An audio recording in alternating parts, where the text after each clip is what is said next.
Welcome to your awakening. Please take all as your reality is adjusted. And good morning, Global Digital Gulag. Welcome back once again for another Sol Excalibre on this Moon Day evening. So, greetings, salutations, hail fellow, well met. I used to say that and try to get back into the habit of doing all the repeat shit partly because I made a bit of space in the StreamYard storage.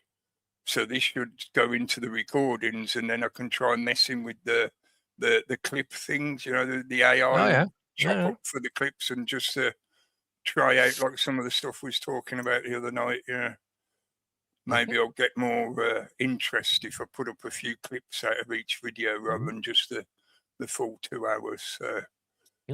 We shall see. We shall see. I still think we were certainly very, very algorithmically suppressed for various reasons.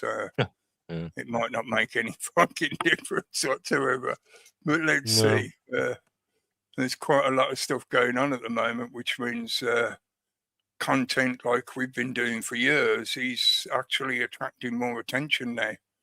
Because I think people are really getting to the end of their tether, and they've chased after all the Pied Pipers and the false prophets that have been put in front of them, the so-called alternative media controlled talking bollocks heads, And I think more people are genuinely now starting to click around to look for I need somebody who's a bit more sort of, grassroots. They don't have 1 million followers and shit like that, So I think maybe, I know a lot of the younger generation are obsessed with the different platforms, some of the other like Instagram and TikTok and that kind of thing. But we'll see. I think as well, there might be another YouTube purge coming up soon. I'm only basing that on, sorry, I'm just getting the video running on the stream so I can watch the stream and make sure it's going all right. But I'm just hearing other talking heads mentioning things about how some of the kind of background detail on YouTube seems to be changing again. I don't know if it's just to do with monetization though, because the channels that I heard talking about it are channels that rely on monetization to earn money out of doing their YouTube stuff, So it could be that. It may be YouTube changing the way they're doing all that, paying the content creators, But I'm also thinking that as we get into this current political race and debacle, which we'll talk about a bit shortly, but there may be a harder pushback on content like ours, as in Starmer's attitude of being censorious of the naughty voices, the far right voices, and all that kind of bullshit. I think they. You might need an ID to watch us. Well, that's what I'm thinking. Some of that stuff that's getting pushed through. With the leadership race, they might be doubling down on that, and they'll use it. Part of the reason why they like to paint the concept of there being a far right is simply so they can use it as a justification for cracking down on shit. That's how the game fucking works. So, yeah, we will talk about those kind of things. Mention the marches in London and some of the stuff to do with the race for Prime Minister, if you could call it a race. They've been dragging it out like fuck, haven't they? It's like a turtle race. But yeah, let's first of all say hello to everyone. Hello to you in the chat room. Thanks for joining us. Rob couldn't join us tonight. He showed us some pictures of his meat, and then he was far too busy with his meat. He needs to be Yeah, he's working on his Rob's meat. balls. Yep. And Paula might turn up later if she's available, but we'll see. So other than that, you've just got us for now. So let's say hello to everyone in the chat. Thanks for joining us. Lynn was first in the chat, as far as I can see. Good evening, Lynn. Hello. Well done. You got first Well done. place. Yep. For the wee fecker. Yeah. Who's that? Yeah. We can guess. Yeah. And Roscoe. Good evening, Roscoe. Roscoe saying he was first, so maybe it was a kind of double post because on my time log it says they both were in at 8:10, 8:10. Yeah, same time. So yeah. Yeah, so probably both On the money. Yep. Joint first. Well done, Rick. Good evening, Rick. Thanks for joining in. And Mascara as well. Good evening, Mascara. Oh, that's you. Yep. And Frank. Good evening, Frank. Hi, Frank. You saw the Colour Songs live. I'm not sure what you referred to. You mean the Eurovision or something? Because that was a fucking joke, wasn't it? Yeah, at least it wasn't Israel winning this time in the Eurovision. So I can't use that shit in my daily because I get striked and shit. So it's pointless. But yeah, it was a shit show. Yeah, And supposedly rightfully so, I would say. There was a load of protests there as well this time. Yeah. Israel, right? Yeah. They're not. I don't even know who won. Who won? Do you know? Was it Bulgaria? No. Oh God. It's an East European country. I can't remember which. It was a girl singing. I only saw a little clip of it. All right. And she was basically just doing like. Spanish will know. Spanish is in the chat. He'll know. Oh yeah, he always likes watching that stuff, doesn't he? It's good scrolling. Genuinely concerned. Good evening, mate. Oh, wait. Oh, you've been playing Skyrim. Oh, cool. Old school stuff. Yeah, definitely. Classic. Yeah. Yeah. Or the remake, maybe. But the solo or the online version. Because I've heard the online version gets a bit, shall we say, freaky. Depending on what server you go on, obviously. But yeah, because there's a lot of add-ons and mods for Skyrim. There's tons and tons, So you can get some very risque mods for solo. He says. The solo game, yeah, that's cool. Yeah. Yeah, I played it. Blessed Exile. Good evening, right? Wait. Oh. Moon, sun, moon. I don't know what that means, but star, sun, moon, star, moon. Solomon. Although that would be sun, moon, isn't it? Yeah, it's a moon, sun, moon. Bit of symbolism there. Maybe. Paul, good evening, Paul. Thanks for joining us. All right. Yeah. I can hear loads of people outside the shop shouting and whatever. They're probably getting ready to go partying or something. Or they can hear me ranting away and they're thinking, what the fuck's he talking about? Maybe they'll hang about outside and listen. I ain't scrolled down that far yet. Oh, Rob's here too. Sorry, I skipped over Rob. Hello, Rob. Yeah, we were talking about your meat. Echo, Rob. Echo. CMB, good evening. And David, good evening. Hi, David. Thanks for joining us. And I'm scrolling. Spanish. Oi, oi, oi, oi, oi, oi, oi, oi, oi, oi, oi. And of course, good evening to all the lurkers and time travelers and Gas just joined. Gas Joe, good evening. Right, I've scrolled all the way. Yeah. Cool. Okay. Hello, everyone. Welcome. Hello. Yeah. I can't say like Kitty.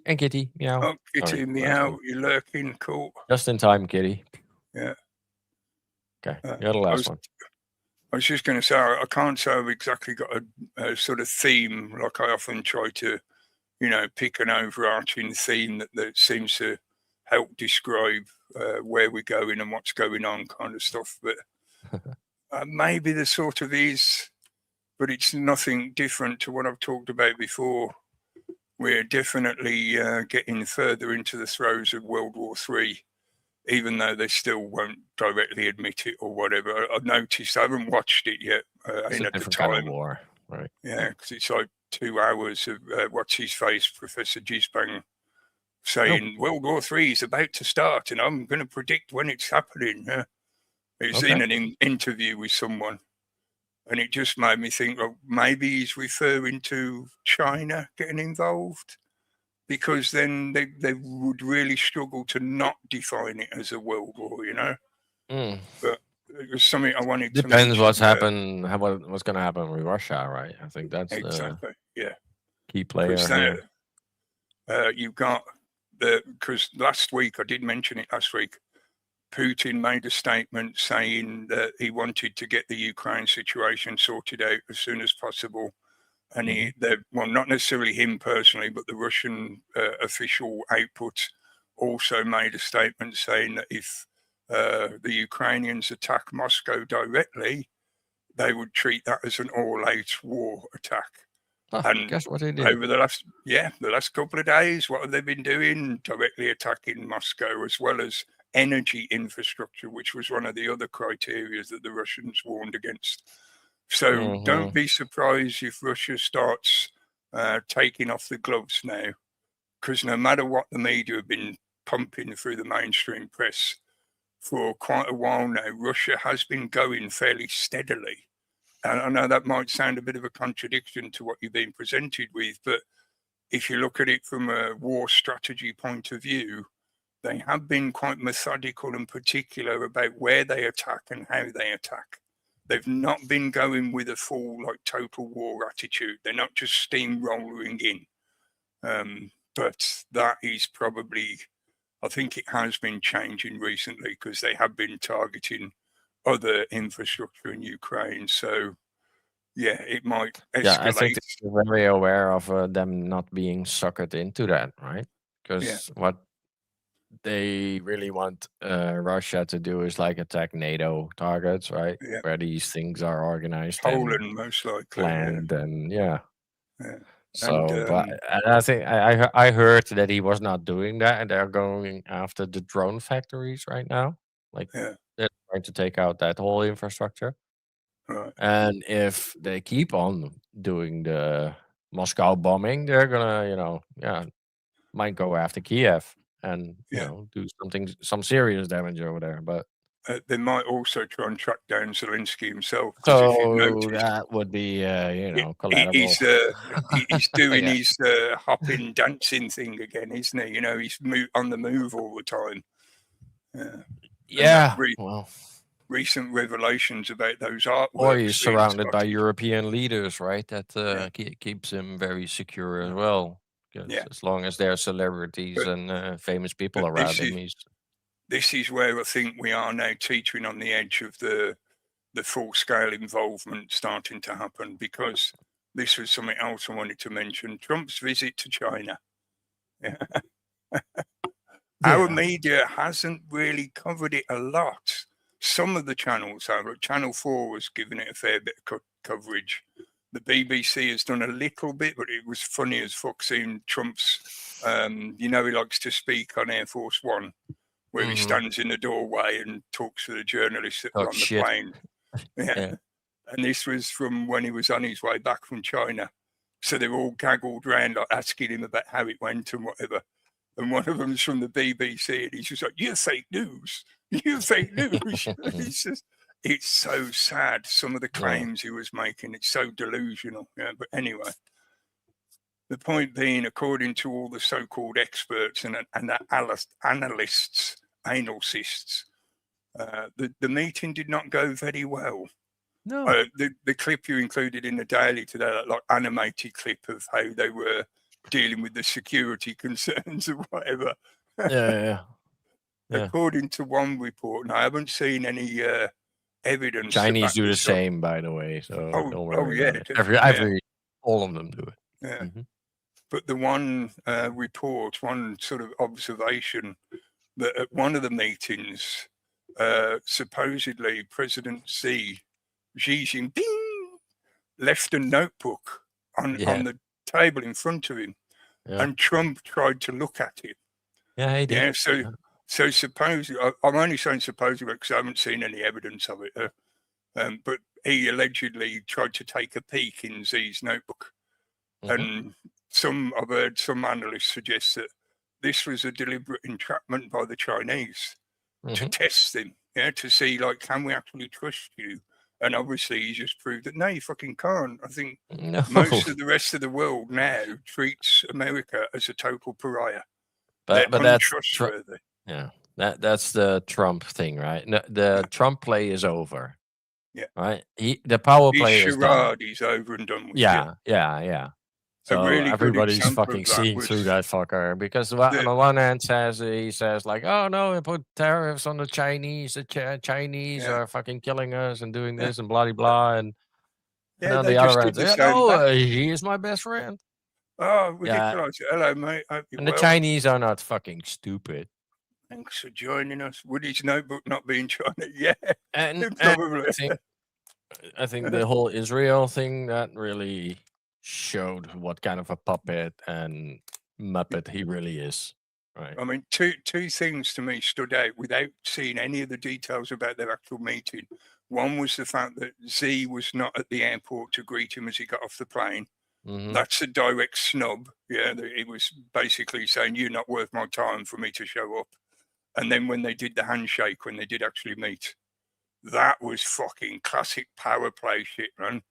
Yeah, Trump's doing his usual, trying to pull him in, and putting his other hand on him. Yeah, that's a dominance move. Yeah. And Z was just standing there doing his fucking Winnie the Pooh smile, just shaking his hand, going, Yeah, Trump is now an absolute fucking joke. Yeah.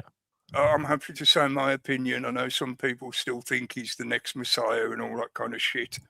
Please wake up to the fact that he's a Trojan horse. He always has been. He's now helping the globalists achieve their fucking goal. Oh. Yeah, so. Look who's here. Oh, Mr. Smith, good evening, mate. I hope you're feeling better.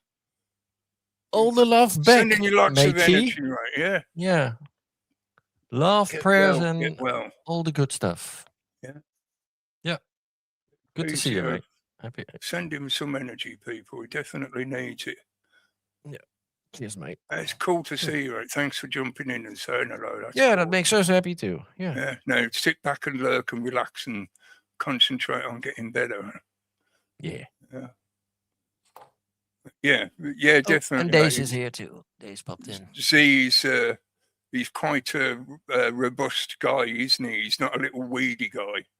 You know, he's not like Matt. He's quite a physically capable guy. Maybe some would say he's a little bit chubby, which is why he gets that Winnie the Pooh meme attached to him. You know, but, yeah, careful. Don't say that too many times. You're already banned from China, Cookie, right now. I could put up the Monty Python song. I love Chinese. I've played it a few times in the past to make this point.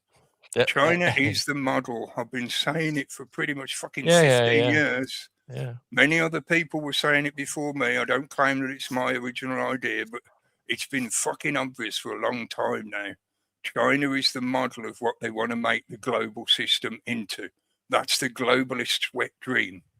Yeah, an open-air prison system of constant surveillance and tracking with a social credit score system, which means if you say anything against the state, you can be completely shut down and shut out of everything.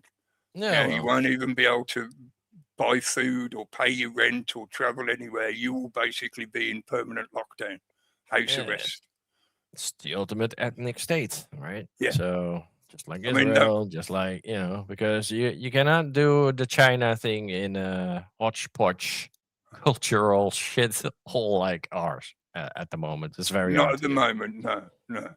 Good luck with that. Yeah. But I think I found it interesting to see the reaction to that recent video that done the round. I know you had it in one of your Chinese. Good question. He's not directly Chinese, but I think he loves the Chinese and the Chinese. Judging by the embassy, I would say yes. yeah, that's another good point. And the fact that it's the UK Chinese. And the fact that just like in America and Canada, we've had Chinese police forces operating in this country. Did you know that? Yeah. They claim that they only concentrate on their own citizens. Yeah, so they monitor their own citizens, and if they do something naughty against a Chinese state, they can be Yeah. arrested and sent back home. But Mhm. you have actual Chinese police force operatives in this country and in all European countries. Yeah. Mhm. So The yeah, only reason why they banned Huawei and all that shit, yeah, right, with it's the because of the spying and all that. surveillance tech. Yeah, Yeah, but it was because their own fucking agents and policemen were using Huawei because it was cheap yeah. and convenient, right? And So that's been yeah, we going for cannot have years that. now. And the Chinese Yeah, cars the same, right? They're gonna ban yeah. these cars soon enough because, of course, they are. They got A cameras lot all of around and microphones and all this shit. and a lot of the military tech that we've been building for the past 2, maybe even 3 decades. I'm not sure how far back this goes actually, but Hmm. a lot of them use reconditioned electronics that are reconditioned in China. And it was Yeah. shown many years ago, like probably 2 decades ago, the noughties. Yeah, I'm sure there was reports about how when this was in America and some of the military tech, when they'd analysed some of these reconditioned parts, they were showing up potential spying capabilities.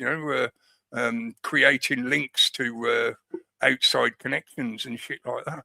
Yeah, Hmm. so it's not just a matter of banning Huawei and whatever. We'd No, have but to start, they only banned it because it became an inconvenience for them. yeah, yeah, Otherwise, they didn't care because yeah, they'll sell you to the Chinese government, right? So they don't care. yeah. That's But part of that it was globalist only structure. about themselves that they wanted to protect, and that's why Chinese cars are also banned from British bases, military bases, and around MI5 and 6. And yeah, but for So you, consumer, you can have it. yeah, you can have your microwave oven on wheels. Yep. Yeah. But yeah, I just wanted to mention that because I'm not really. I don't see the point of digging into their actual meeting and whether they got anything out of the meeting and shit, because I think it was all just for show. If Yeah. anything, Trump was going there begging because the current situation in America means militarily, you think of all their, like we just mentioned, their military tech. A lot of it relies on components and rare earth minerals that only come from China.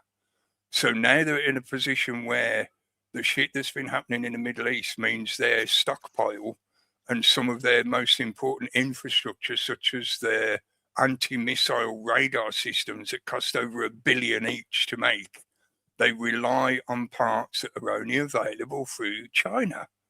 So he went there desperately begging to have a cordial trade relation with China. Yeah. It was a fucking the fucking comb over flop as I well. saw Was a bit classic. about Yeah. silicone. Yeah. That's the basis of Right. processors and right Yeah. the plates. Yeah. And there's one mine in the world that has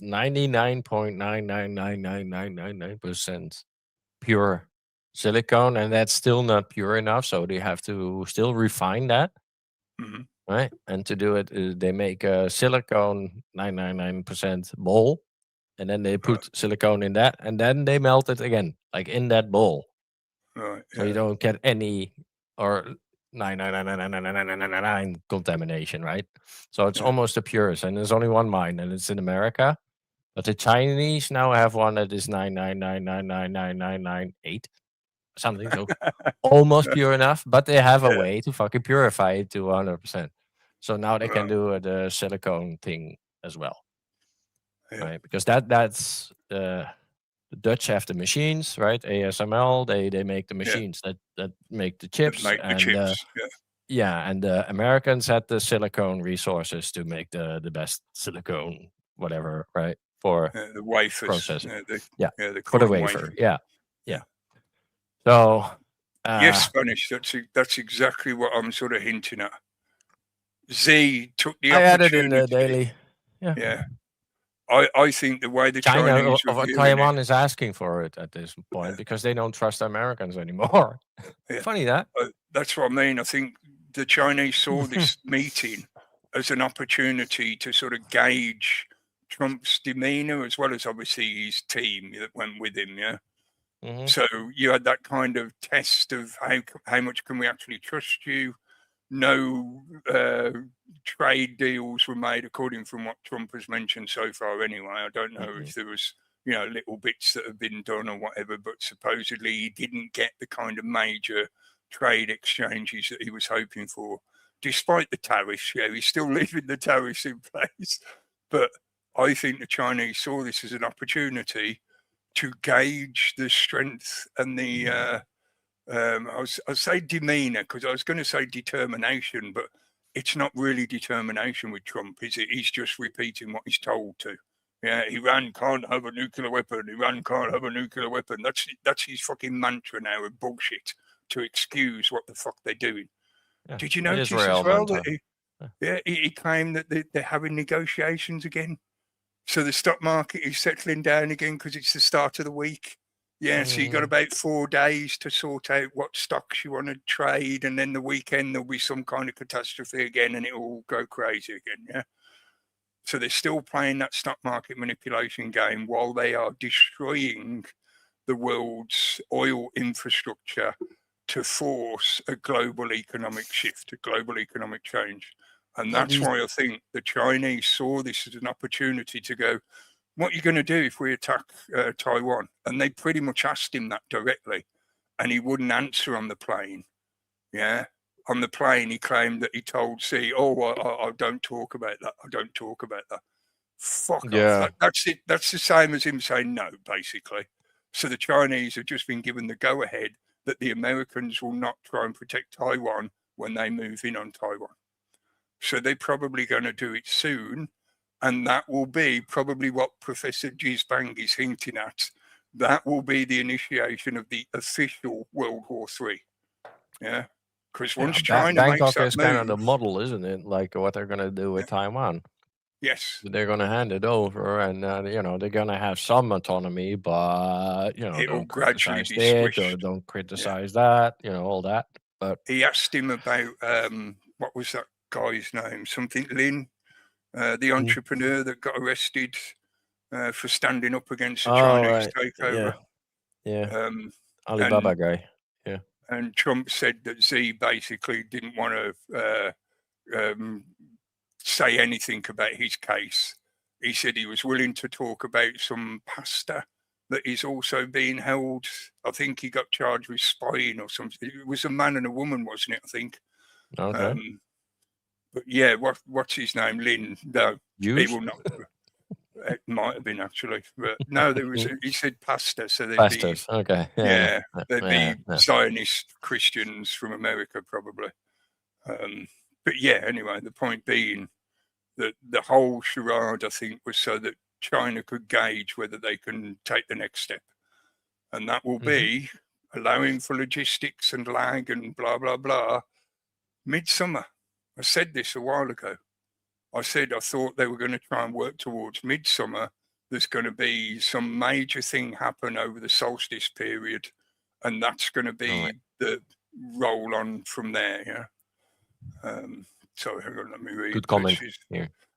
Agriculture, energy, Boeing. Yeah, you did mention the Boeing aircraft. Yeah, they bought a bunch of planes, but China doesn't make planes. Minerals and supply chain. Yes, exactly right. Yeah. Security, as you mentioned, tensions over Taiwan without triggering a crisis, discussing AI competition, semiconductors restrictions, showing U.S. voters and markets that he can make deals with. No, well, that's it, right? Yeah, like I said, he went there desperate, begging. Oh, hello, underground. It's very similar to what he was saying in Iran, like, we won the war. Yeah, again, delusional bullshit. We're 75% killed them off. So, right, mate, okay, yeah. That's why they started the war again today. Yeah, I know. Funny, huh? Underdog is here, yeah. Hi. They killed them all off. They destroyed all their military. That's why they're still fighting back now.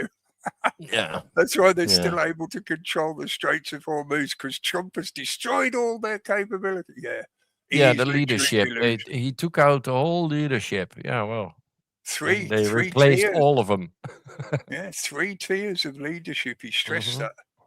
Yeah, so we Yeah. got rid of the first lot, then they brought in more, and we Well, they got got rid of the second 33. lot. Yeah, yeah. I shouldn't Probably. laugh because it's going to be a fucking terrible It's sad. situation. But Yeah.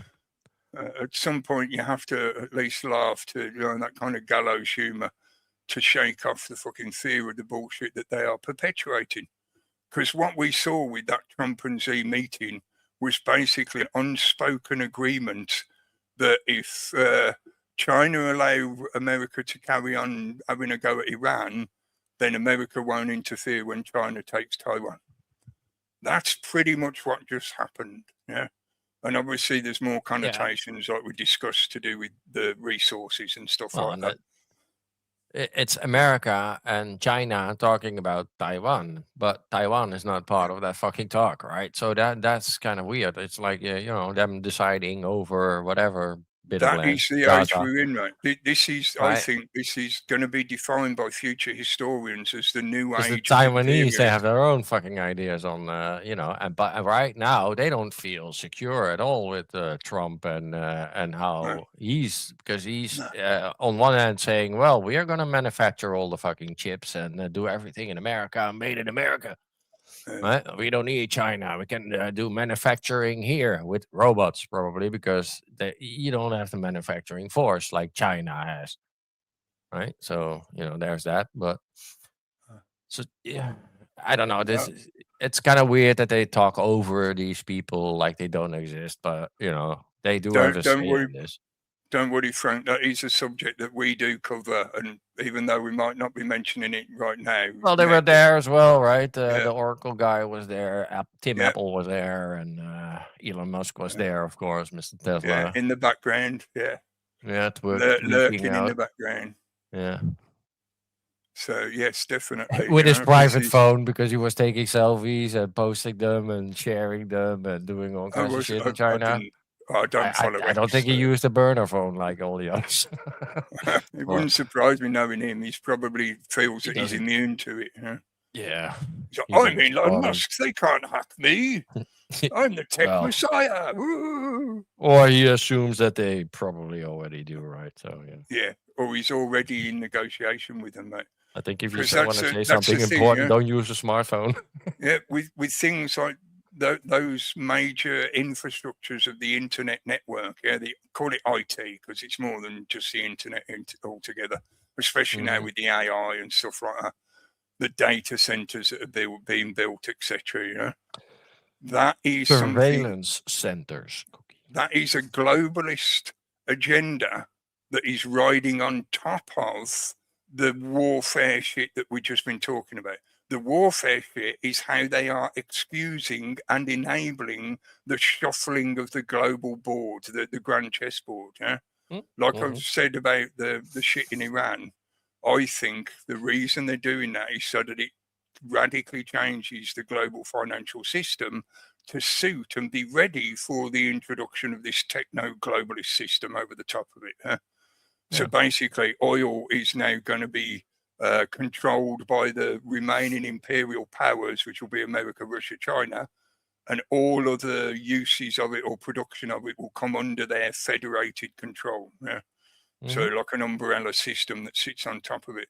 So things like Larry Ellison with Oracle and Palantir with what was it, Karp doing Palantir? Yeah, they're going to carry on as their Teal. Yeah, so they're not going to be interrupted by the spat between America and China over resources. Yeah, China's still going to be trading with those people, dealing with those technologies.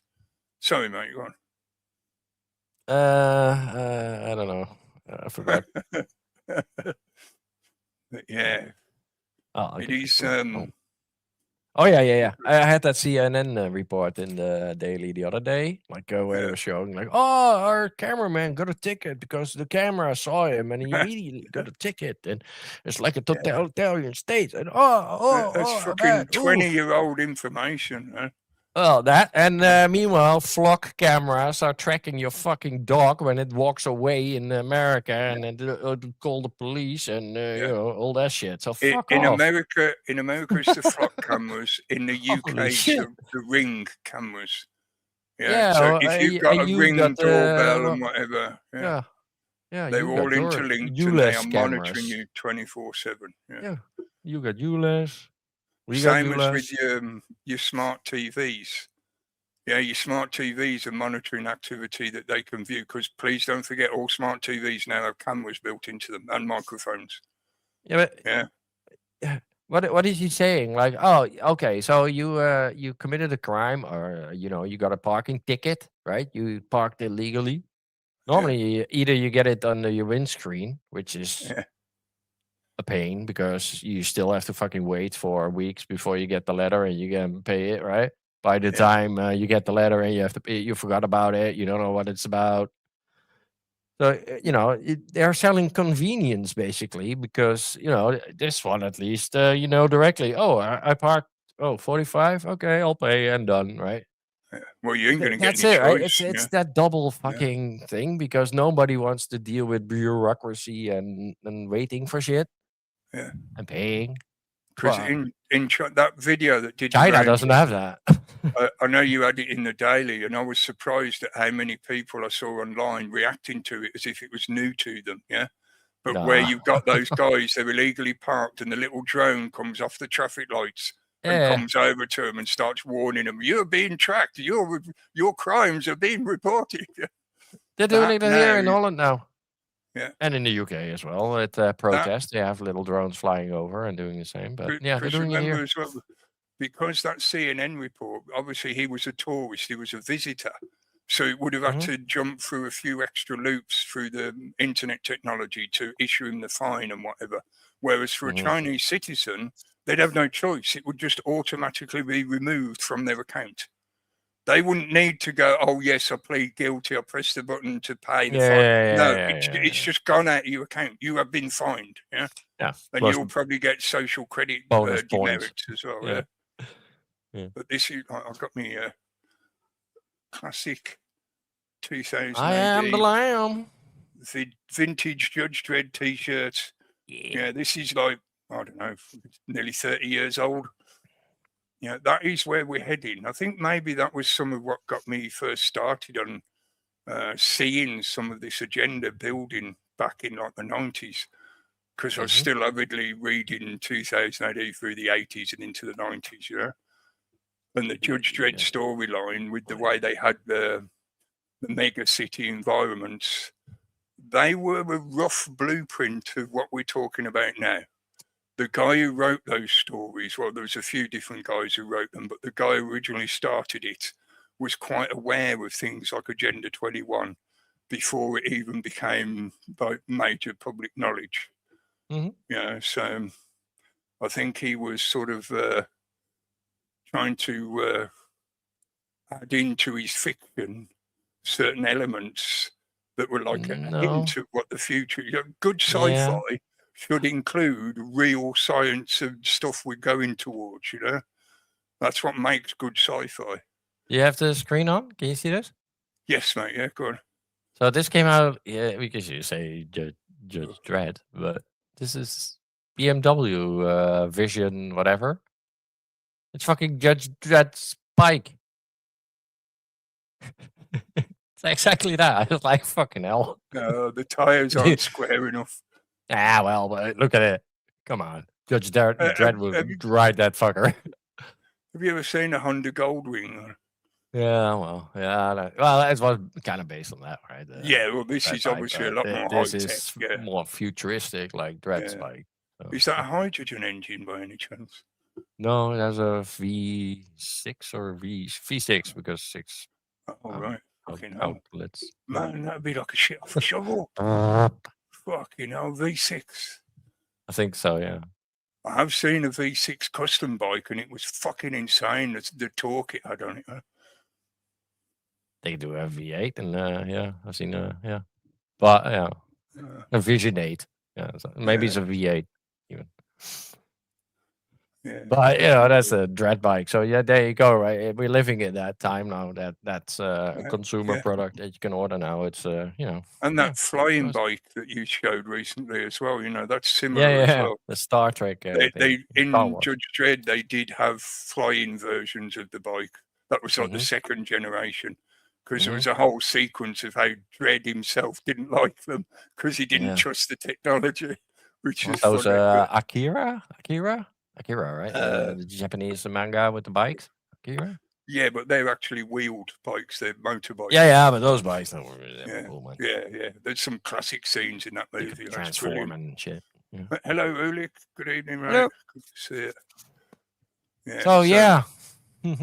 We are rapidly accelerating towards the technocratic changeover, the paradigm shift, which is something, I've been banging on about for years.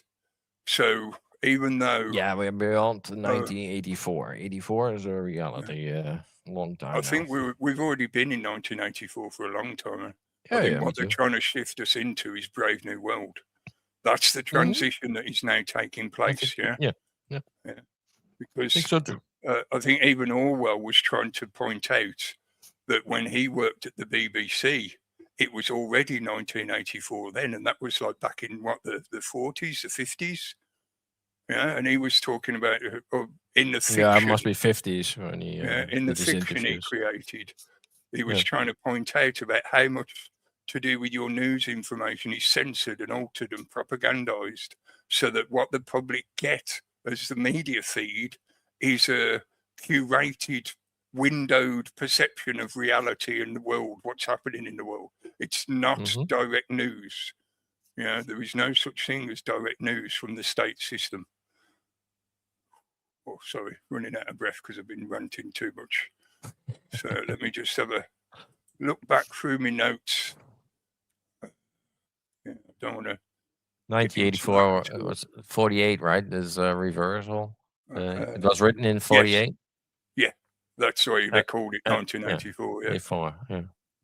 Because I think he had a different title initially for it, and the editor or the publisher said, "Why don't you just call it 84? 1984."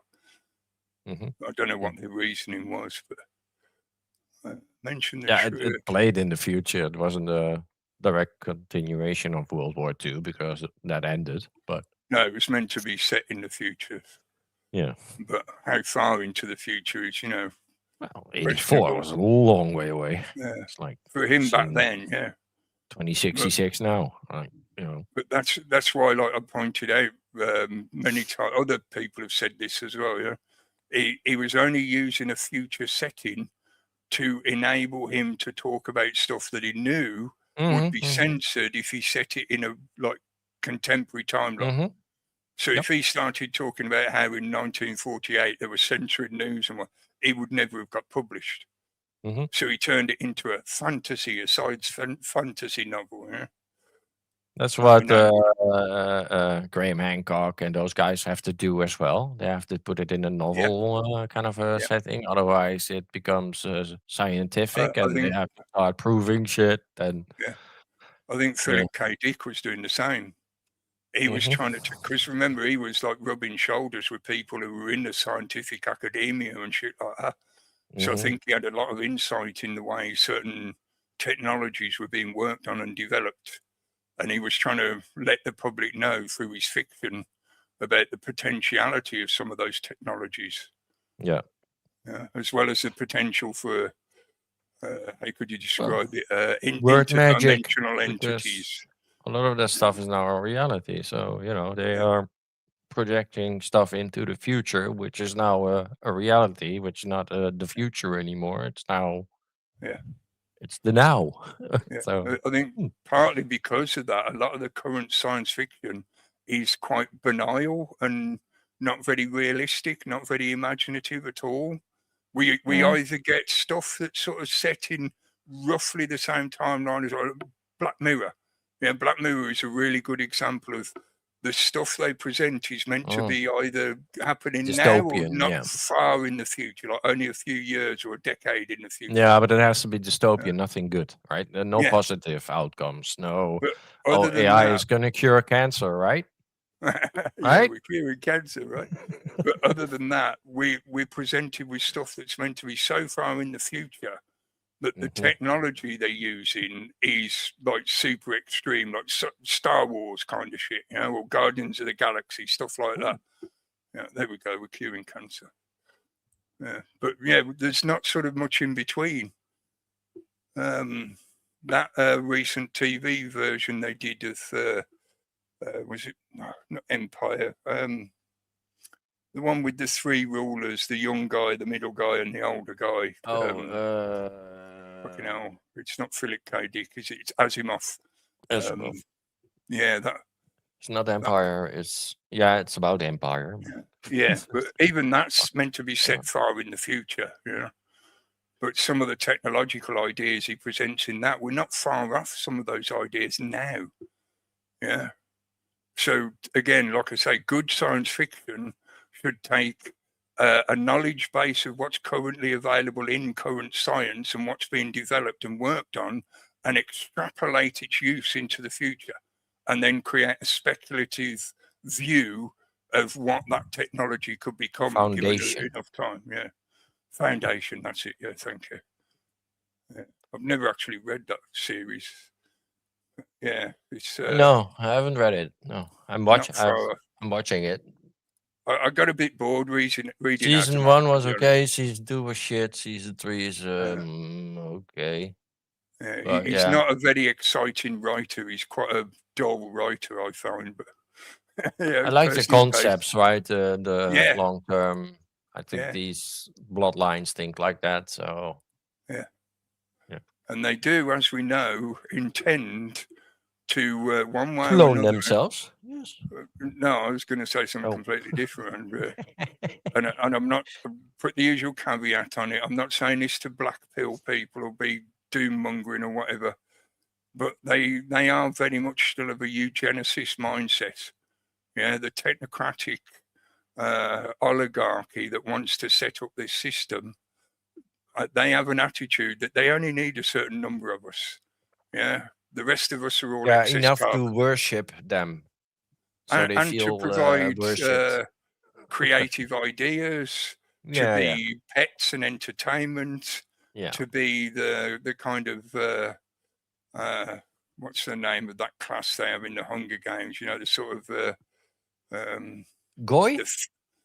The Shabbos goy. Yeah. So. Their concept does not allow much space for the majority of us.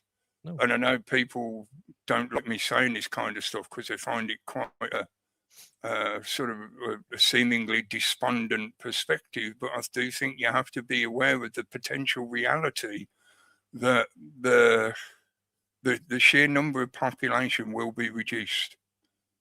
And there is no avoiding that. I'm sorry. Yeah, my whole attitude to doing these. Remember Deagle? Yeah, exactly. When those things came out, I was like, "Oh man, how?" Right? Yeah, it's a bit too far, isn't it? You know. But then the more you think about it, yeah, exactly. Yeah.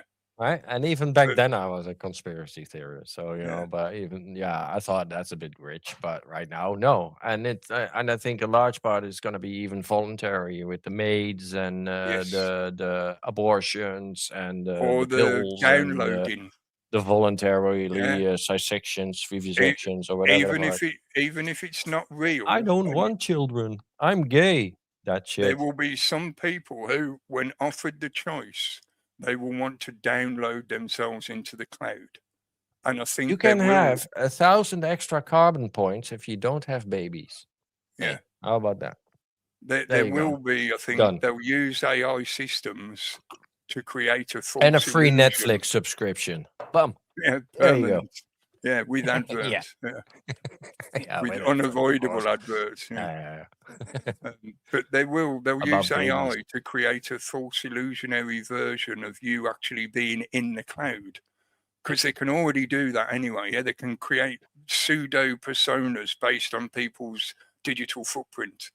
They've proven that with these services that sort of resurrect dead relatives. You know, you give them all the digital footprint and they create a persona using AI, which you can then interact with. So they'll give this choice to people who want to download themselves with this stupid fucking belief that, oh yeah, it's really going to be me. It's going to be my consciousness in a digital.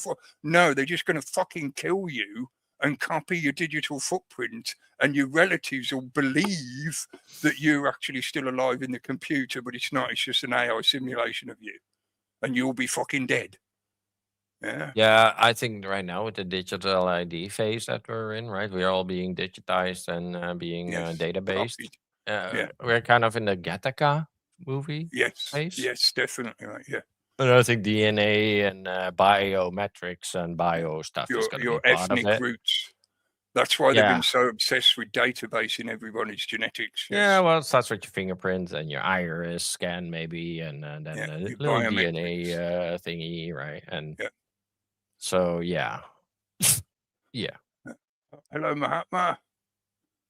Good evening. Yeah. So forget about 84. We're in Gattaca right now. So if you Yeah. want to go on Elon Musk's spaceship, which is part of the narrative in Gattaca Space as well. Venus. Yeah. Yeah.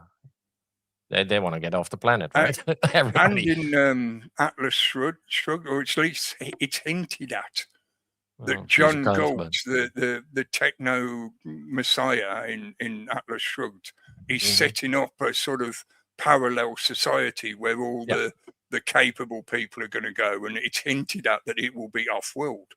Yeah. So again, this is something that the globalists and the cabal have been dreaming of for a long time, because they know that if they can get off-world, then the restrictions that they have convinced themselves exist on the planet, in other words, their materialistic perspective of there being a finite amount of everything, which is nonsensical, dependent on what you expect from the world, you know?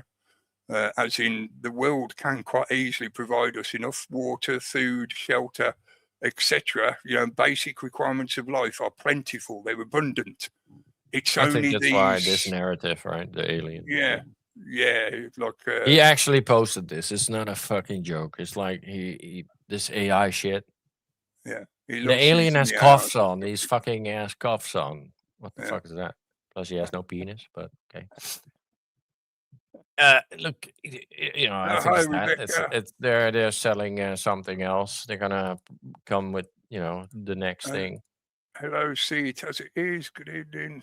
Hello. Thanks for joining us. Yeah, they are definitely dripping the ideas into the public consciousness at a rapid rate. So the classic McKenna quote of "it's getting weirder and weirder." Yeah, it's going to get weirder and weirder and weirder and fucking weirder. Definitely. Yeah. So, you know, practicing your sense of discernment and making sure to remind yourself of your grounding and your foundational background, your own little, you know, social circle, the people you're related to, the environment you're in, your home, your neighborhood. You're going to have to do that on a regular basis, because they're going to constantly trying to be fucking with your head. Yeah. It's part of what this system is relying on, is pushing you into the verges of schizophrenia, so that you can't tell what the fuck is going on, so you'll just do what they tell you to. It's a clip I had in the daily, right? The Matrix clip I got here. I don't know when you want to play it, but yeah. Oh, you can play it now if you want. Yeah. I think it's kind of ties into it, right? Mm-hmm.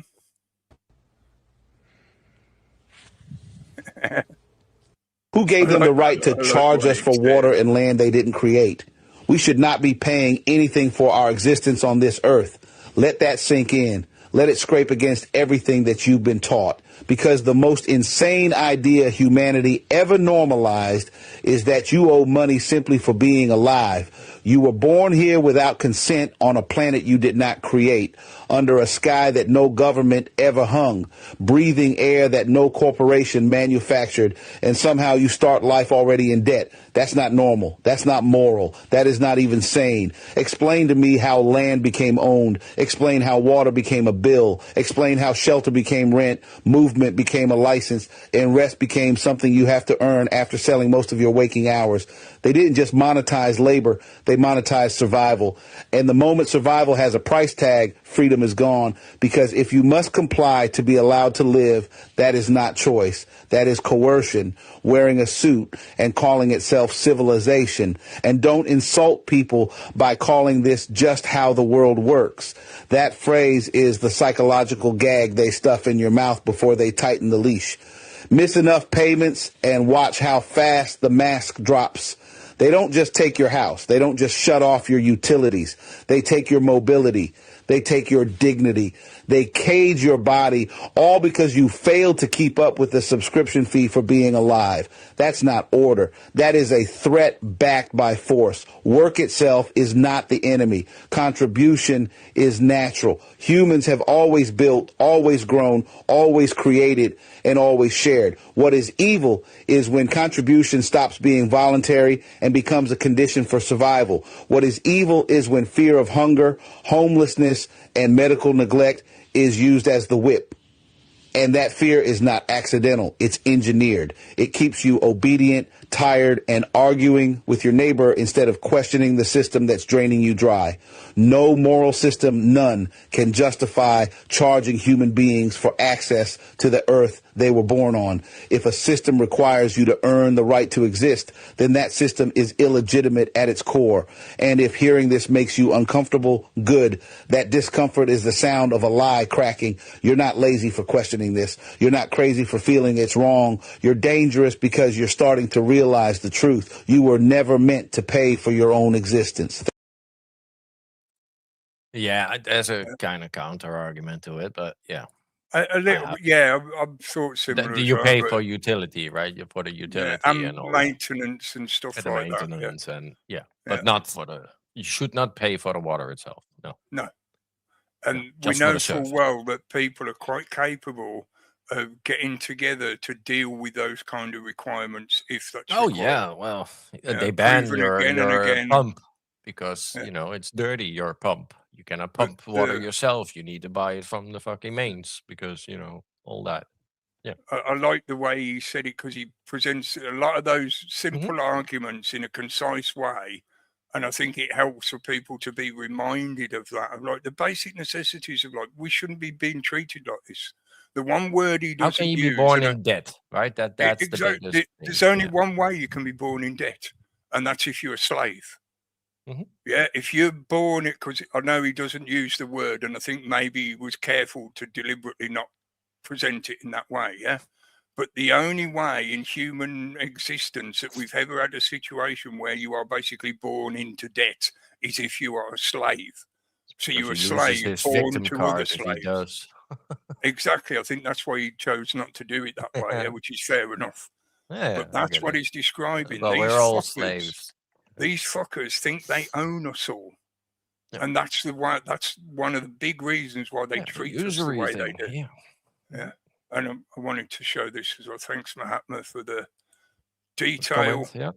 Yeah, there you go. It was originally called The Last Man. Last Man of Europe. He wrote it in Lord Astor's manor house. Fucking hell, man.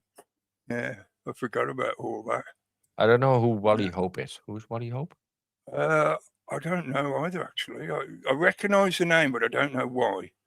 So if you want to give us a bit more on that, please, Mahatma, if you can. Yeah. Oh, sorry, clicking too quick. But yeah, I agree with that as well. A lot of it has been sort of based on survival of the fittest, but with a bit of a cheat, because the psychopaths that have ended up at the top of the heap are not the fittest. They're just the most connivingly clever, because they persuaded the fit guys, the muscly, powerful guys, to be their right-hand man, their thug squad. And they're the enforcer class that beat us all down when we don't do what they demand of us. But the actual controllers are the little weedy guys like Bill Gates. Yeah. They're not the fittest as you would expect in a kind of meritocracy. If we were living in a meritocracy, then the big alpha guys who are really physically powerful would be probably dominating a lot of other people. That's like the old ancient version of kings and kingdoms, isn't it? Yeah. The guy who could fight everybody else was always the one that became the king. Yeah. But that's not how it's worked for a long time. No. The conniving and manipulative weedy guys and women figured out how to manipulate other people, and that's how they gained control and got the enforcers to subjugate the rest of us. That's the scary thing, right? Because when Starmer got initiated as prime minister, he also got the keys to the nukes, right? The red button. Yeah, the red button. Yeah, He got the red button, right? Yeah. So that comes with a moralic question, Mhm. right? Are you willing to press that fucking red button, Yeah. right? As soon as we feel threatened or whatever, are you Yeah. willing to fucking blow up the world, basically, to save ours? There, Whatever the fuck that means, but right? there is a little, and I know And they all say, gets a yeah, I'll press yeah. it. It gets a bit All of it. semantic a little bit, but there is a sort of it's not as simple as it's just him who decides whether or not to push the button. Yeah, No, there are a but yeah, bunch of well, military and other advisors that will be involved in the decision making, but the role of the prime minister or the president, you know, 'cause this is the same in America, is to be the final arbiter and the one whose finger actually does the pushing. Yeah, which yeah, is and he can why. order it. He can literally order it, Yeah, and they cannot but refuse an order. So but that's also why those certain roles in government are excluded from prosecution, because Mhm. basically they're required to do that kind of responsibility or take that kind of responsibility. So therefore you Yeah. can't prosecute them for fulfilling the role that was required of them. That's the way it's treated. Yeah. I get it. Yeah. Sure. It's What they get is like the Samson option, right? Yeah. What Israel is using as a That's way their to fucking negotiate. excuse. Yeah. Do what we want to, we'll blow you all up, you fuckers. Yeah. I want extra peanuts. No. Yeah. I need all your foreskins. Send them to this address. Anyway, along those Yeah, lines, so I'm gonna so play you know, but you need to be a psychopath basically to fucking, to get want to up be into that. want to be a president in the first place, Yeah. because you have to be ready to do that. And I'm not. Are you? No, I'd say I don't shove want the to be in their world. I've said this No, before. I Yeah. would say dismantle that Yeah. shit today, Oh, good right? evening, Take Richard. away the risks. Uh, And that's not what they want. So Alexander Graham, Philip Russell, and of the Stonehenge Festival, another Blue Blood archaic revival of MK Ultra, Project 58. It wasn't confined to North America. Yeah, okay. Oh yeah, Right. well, there's MK Ultra stuff coming as well, right? Yeah. MK Ultra files are coming out. The And, reality that it's it going to never be actually ended. everything that we know is going to be confirmed. Yeah, well, we've been getting a lot of that over the last few years. yeah, I know. I know. I apologise for my arrogance Cynicism? of sitting here going, "Yeah, tick the box, tick the box, tick the box." Oh yeah, no, but I yeah, just had to. Yeah. yeah. Anyway, I'm going to play some loud music. Yay. It's one of my favourite tracks. I've played it a few times before, and this is from like all the way back in the 90s, late 90s. But some of us saw this kind of shit coming 20 plus years ago. Yes, this is a bit loud. So if you're not into heavy metal loudness, you might want to turn it down a bit or go and make yourself a drink or something. It's not very long, less than 4 minutes, so we will be back shortly. But get ready to pogo.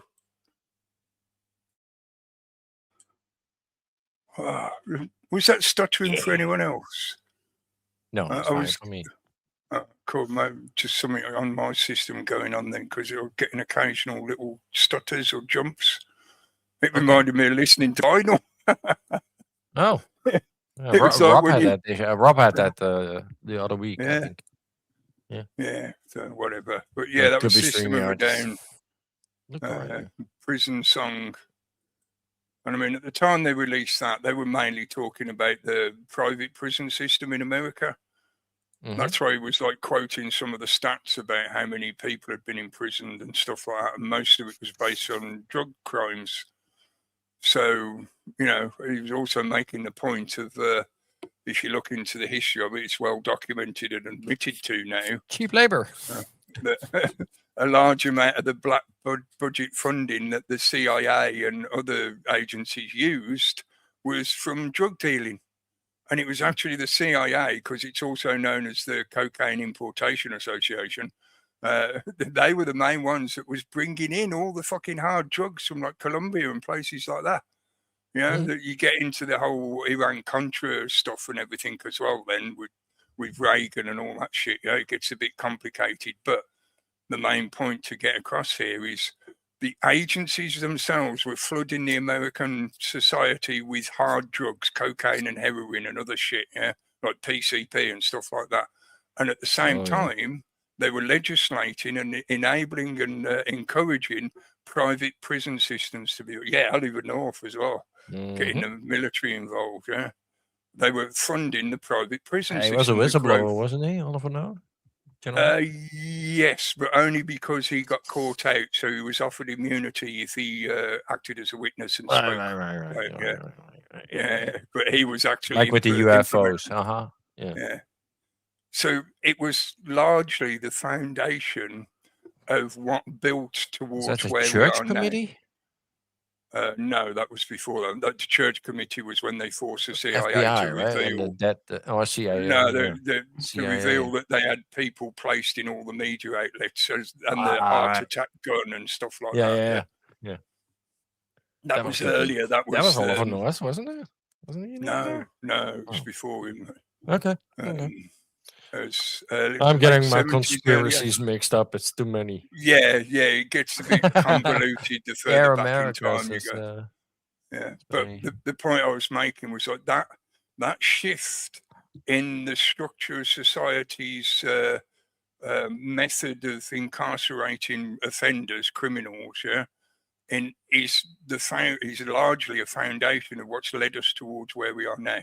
Because most countries now cannot actually fund the government's, the taxpayer money is not enough to fund a competent prison system for the sheer amount of people that they're trying to incarcerate.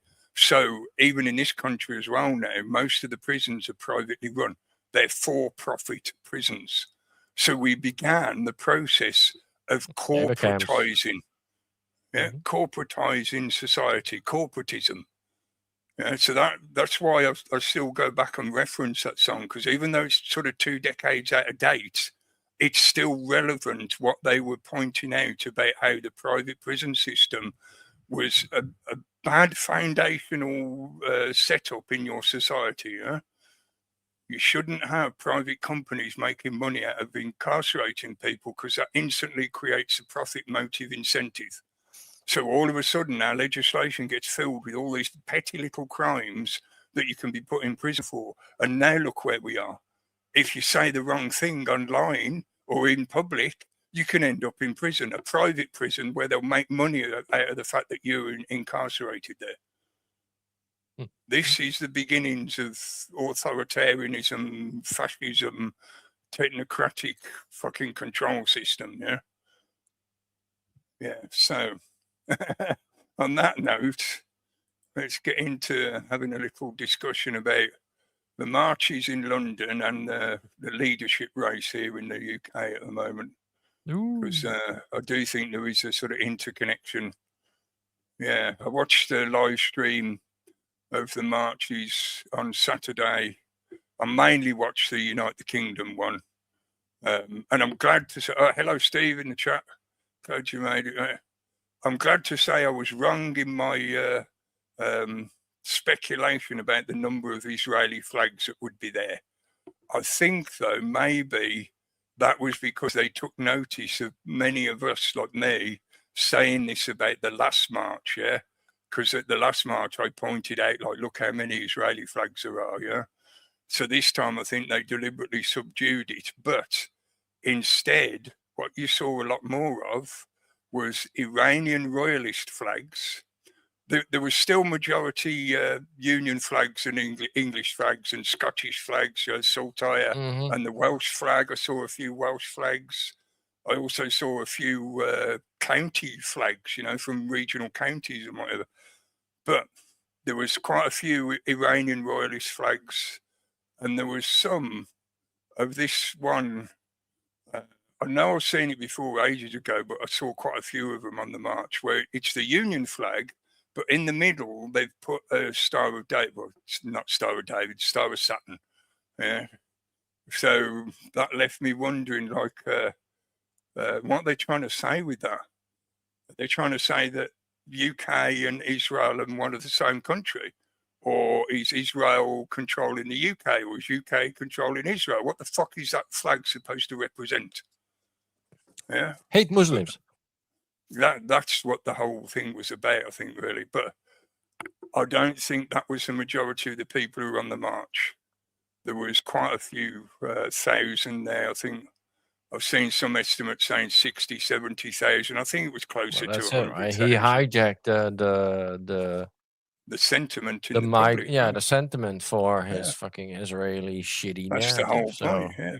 yeah, They want that's the all of problem. the English, all of the British to be hating the Muslims so Yeah. that we will support the Israeli Zionistic cause and we will attack the Israelis Muslims. just want to be Israelis, right? Just like the British want to be British. Yeah. Ugh. So if that's the case, why don't they fuck off over to Israel then? They are fighting Muslims just like us. And I think, like I was going to say, like, on the actual march, I think there was certainly probably up to 100,000 at the height of it, maybe. But most of the people there, from what I saw, Not it a all million. went off. No, nowhere near a million, right now. But it all went off fine. I didn't see any coverage of trouble. I know afterwards they've claimed there was some trouble and they've talked about arrests and stuff like that.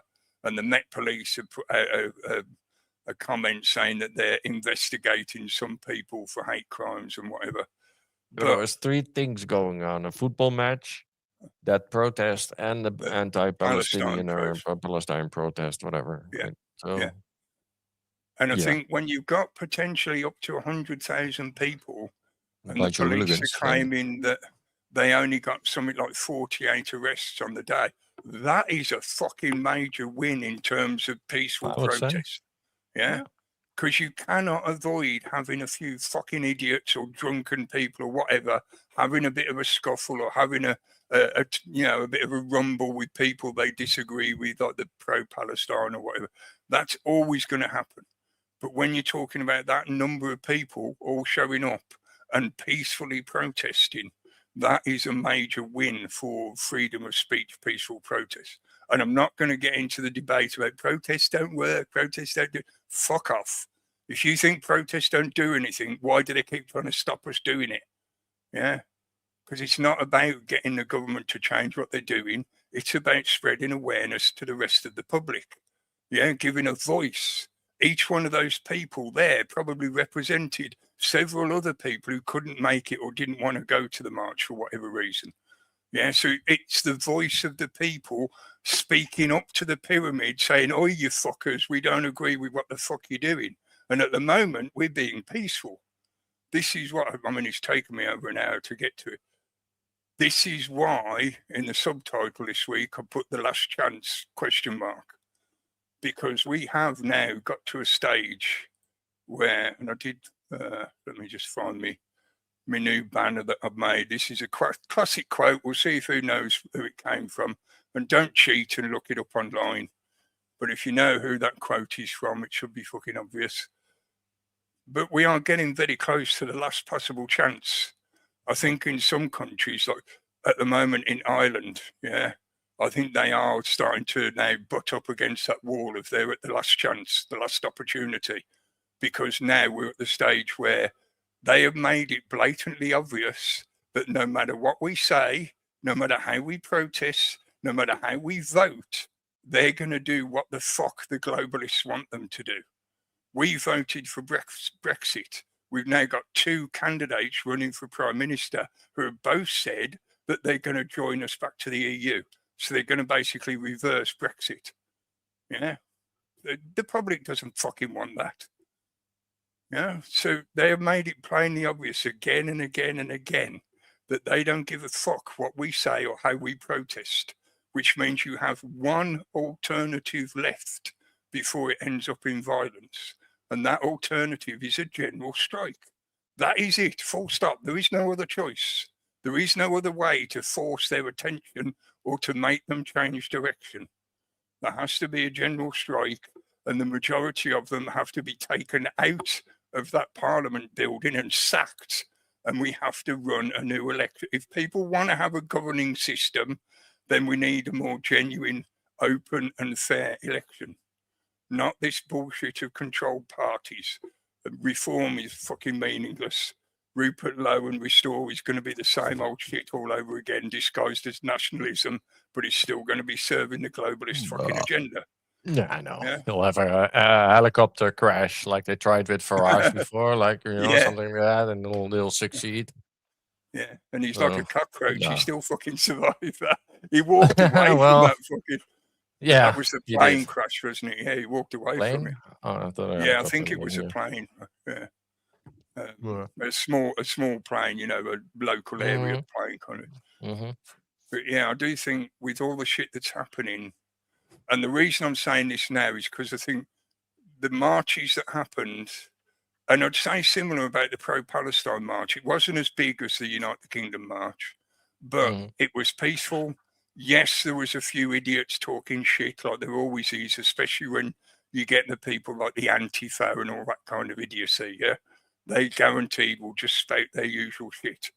But there was a large contingent of Jewish people on this pro-Palestine march this time, quite a few of them. So I think, again, this is a voice of the people genuinely trying to use their peaceful protest legitimate rights, yeah, to try and make a point of like, something has to be done about the genocide in Israel. This is not a fucking question, yeah?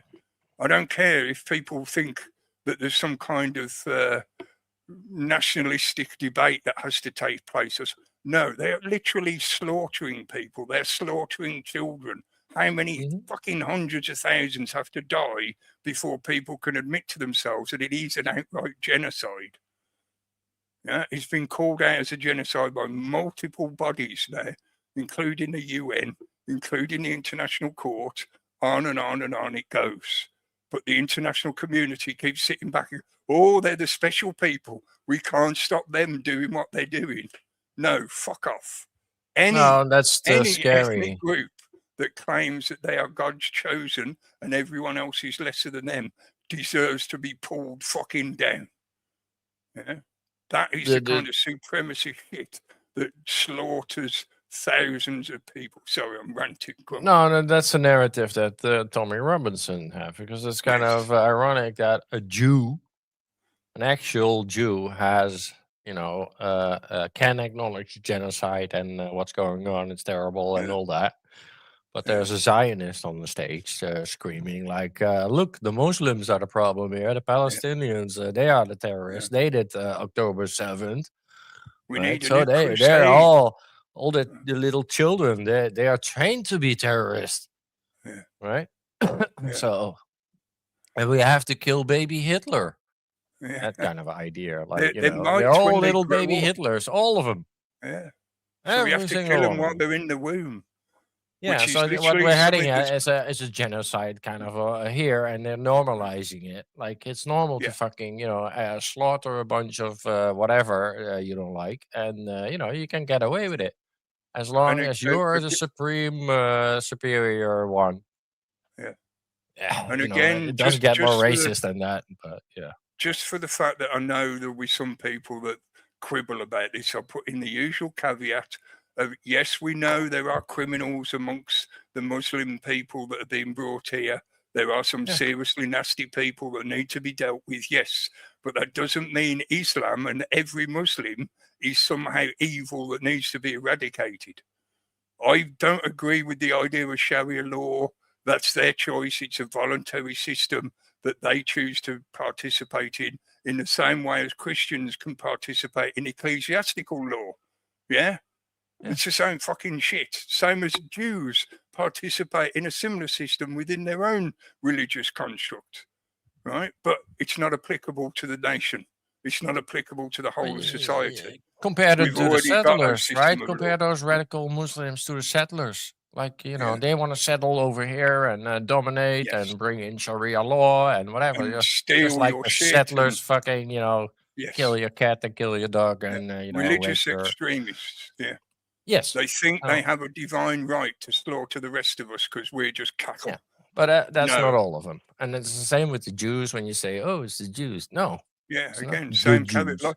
like I And mentioned, they there love was to a use lot. that. The Yeah, Zionists love to use the Jews as a shield for their own fucking there genocide. was a lot of Jews on that pro-Palestine march. So there's a lot of Jewish people who recognise the shit that's being done in their name.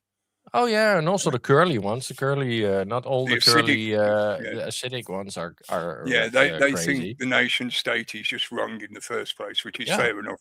I get where they're coming from a religious point of view. Yeah, Yeah. Well, they had Yeah, it okay, and since that state started, they have a Yeah. lot of problems. Yeah. So. but we are now at that stage. Like, I'll get back to talking about the marches. You know, like I said, I think it went quite well.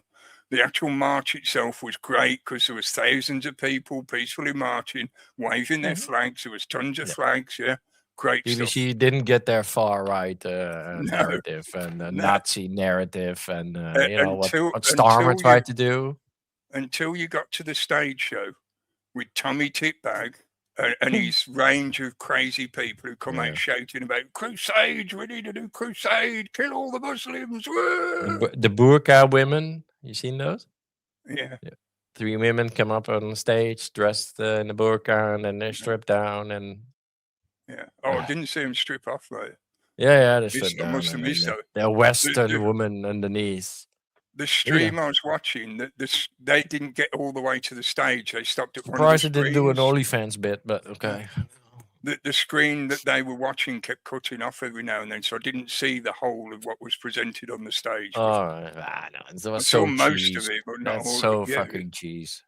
it Like, was. fuck So off. I mean, it wasn't quite as bad, I think, as last time, but maybe in a No. way it was as well because of some of the rhetoric that was spouted again. You know, it's the same old shit. Yeah. The Zionist agenda is to convince a certain demographic of the British public that to be patriotic and nationalistic means you also have to support Israel, which means you also have to be against the Muslims and Islam, to the point that there needs to be a second crusade and you have to be a follower of Christianity because Jesus is the only thing that works against Islam. Now, one of the main points of that and what the Zionists are using to base that propaganda on is the fact that in the Abrahamic tradition, Christianity and Islam are like two opposing sides that the Jews or the Judaism Zionistic element likes to use to hit against each other. So they're trying to convince the British public that you have to remember your Christian roots, which means you also have to remember the Crusades, which means you have to start fighting with the Muslims. It's fucking simple, but people can't see it for what it is. They are literally trying to feed you war propaganda to make you fight an enemy that they want rid of because it serves their purpose, not yours. I'm gonna act real surprised here. Okay. So it's not real. Okay. So what you're saying, yeah, is that Tommy Robinson, anal Yanis Lexi, whatever, Stephen Yaxley Lennon, that one, Yeah. and Keir Starmer are both Zionists. Yeah. So they both serve the same agenda. Yeah, pretty much most of Parliament, certainly the upper levels of Parliament, are either Yeah, but that's outright it, right? Zionist. That's the level because they both openly fucking say it. And everybody can Badenoch see it. is a Everybody can Zionist. know it's not a it's not a Farage is a secret. Zionist. All of Yeah. them. Well, I think Rupert Lowe would be Rupert- a Zionist. If anyone pressured him yeah. enough to actually interview him properly, you'd probably find out Probably, he's a yeah. friend of Israel as well. Sure. This is why He's I not think stupid. we're seeing that flag, which is the Union flag with the Star of Saturn in the middle of it. Because they are basically admitting that however you want to view it, which one is on top, I think it's Israel on top. But the point is, they're trying to point out that we are one and the same nation system or national system. Mhm. Yeah, the Balfour Declaration, etc., etc., etc. I'll start doing my King and I dance in a minute. Yeah? Oh yeah. Well, But the point that they're getting across is that whether you like it or not, for more than 100 years, we have been involved in the steady march towards the creation of the nation state of Israel. And we're not only condoning, we are helping and enabling the shit that they are now doing, the genocide that they are committing to pursue the Greater Israel Project. So Well, do it you agree with that? justifies their Yeah. genocides in the future, probably, Yeah. right? Because, you know, Yeah, exactly. if they can We do it. are a nation of Shabbos Goy for the Zionistic agenda. Yeah. Whether you fucking like it or not doesn't matter. That is what is taking place. Yeah. Hence all the fucking concept that Samsung option, right? Yeah. This is why when people ask me if I'm a patriot, I say, well, maybe you need to discuss the kind of definition you're using for that word. Because I support the British people, but I don't think the British people are helped or benefited by the shit that we are being forced to participate in. It doesn't serve us. We are being consumed. Our energy is being consumed to fuel their crazy religious fucking agenda. Your tax money goes to fund them. So you are working day after day, paying more and more tax. A massive chunk of that tax is to fund the shit that's being done by the nation state of Israel. You happy about that? Yeah. Your own society is falling to pieces. Crime is getting worse. The infrastructure is falling apart. But you're sending money and munitions and military aid to a nation state that is committing outright fucking genocide. And you're just going to sit back and go, oh, yeah, I'm a patriot. Yay. Wave a flag. Yay. A flag that was given to you by the same bloodline families of oligarchs that still rule over you and sit on a throne of fucking gold and say you're all going to get digital ID to make sure that you pay your tax. And if you speak out against Israel, ooh, naughty, naughty, naughty. You're Well, going to that's get where shut we're down. headed, right? Because that Palestine model could also apply to you, right? Spot That on, 15-minute exactly. city is very much a Palestine, Yeah. idea. Hello, Jen. Oh. Thanks for joining us. You've arrived at just the wrong time. You arrived just in time to hear me ranting and shouting about this fucking stupid shit. But yeah. So anyway, the march, I Well, think, it's went it's well. part of where we're at, right? With this World War III narrative. Yeah. Because, yeah. It's all part of that same play to force the world through a paradigm shift into a technocratic system where the Zionist nation state agenda, which is using the cover story of Judaism to disguise what the fuck it's doing in its supremacist fucking agenda, is going to be perpetuated while being supported by the rest of the global population. And eventually, they're going to come for you. Do you think they're going to stop at the Palestinians? Because their crazy extremist religious attitude is that you're all excess, you're all cattle, you're all subhuman, because they're the only real humans as far as they're concerned. So all of you eventually are going to be killed off by them. Well, if Do you you take not the get it vaccine. yet? Yeah, possibly. Yeah. I mean, they did it to their own population to such a fucking degree, didn't they? Israel was one of the They're most pushing that injected hanta now populations. on kids. Antivirus vaccine on kids. Yeah. So interrelated to the shit that happened during the marches, as mentioned, I think you mentioned it, Starmer didn't get the kind of far-right result he was hoping for. There wasn't some crazy violence. There wasn't some crazy sort of, extremist religious shit. There was on the stage, but that was just the, talking heads talking bullshit.